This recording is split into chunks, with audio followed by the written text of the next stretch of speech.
Okay, everyone, this is a 2012 Ford Escape that had a AC issue. The AC was not working. After initial diagnosis, there was no charge in the system. The compressor would not kick on, and I believe it was due to a leak in the condenser. We have the old condenser over there, and there was, in fact, a leak on the old condenser. So, after doing this entire job, the old condenser was real dinged up down there. So that was the root cause of the failure. But I was struggling on this Sport Escape for one particular reason.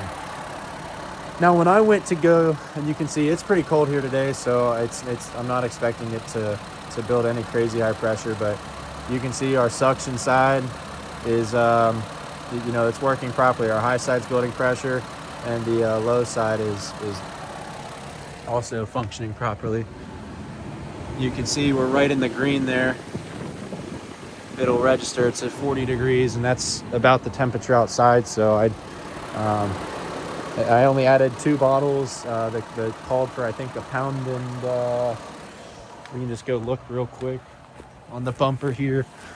It called for 1.56 pounds and then 5 ounces of oil.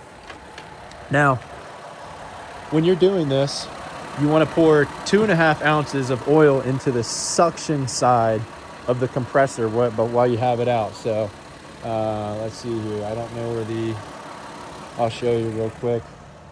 Ignore the mess.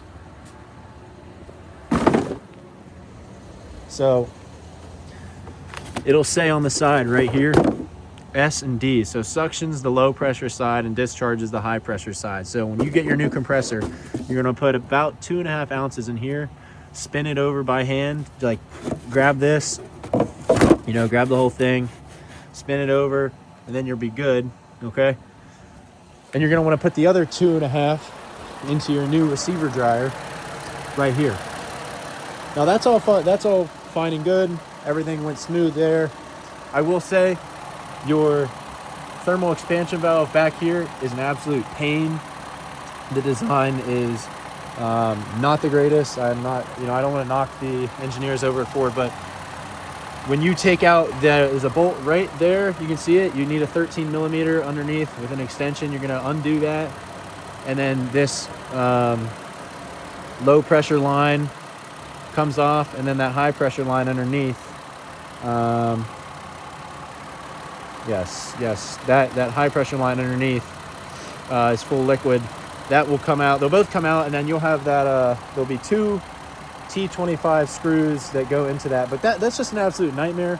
I put everything back together at first, and then realized that I had a leak back there. Those screws are a pain to get to. Well, the screws themselves aren't a pain to get to. What's a pain to get to is to get it back together and have everything flush, because there's a plate back there that just wiggles, and so you have to kind of grab it with some pliers or something, pull it out, and then make sure everything just flush, because at first this wasn't flush and it wasn't holding a vacuum. But just so you know, when you do an AC service, you have to replace your desiccant. You need to replace your receiver dryer. On this, I'm only going over this car. I'm not going to anything else. You got to replace your receiver dryer, your thermal expansion valve, and your what's the last thing? I'm forgetting. All your O-rings. I replaced the compressor because mine failed, so I had to replace the compressor, and that's it. Compressor, receiver dryer, and thermal expansion valve, and then you're going to want to flush the lines out.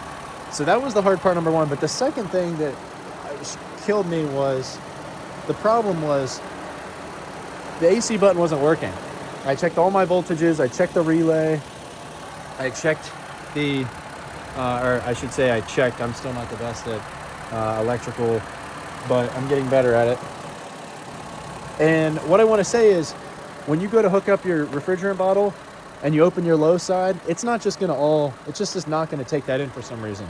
And I couldn't figure out why in the world it wasn't. The compressor wasn't engaging at all. It wasn't even getting voltage. I checked there. So what I had to do was, I couldn't figure out why anything wasn't working. Everything's brand new. It held vacuum. It's ready to go. since this is the most important takeaway from this video. So since this pressure switch, this control fail-safe switch mechanism is on the high side, see this? Here's your receiver dryer. It's on the high side. Your computer, the car's computer is going to be looking for a correct high side pressure, okay? So when you have your can here and your can goes into the low side, the car is not going to have any high side pressure, so the computer is never going to kick that compressor on, okay? It's just not going to kick the compressor on, so you're just going to sit here like, well, why is this not going anywhere? Because the car's computer is using the reading on the high pressure side and not a low pressure side.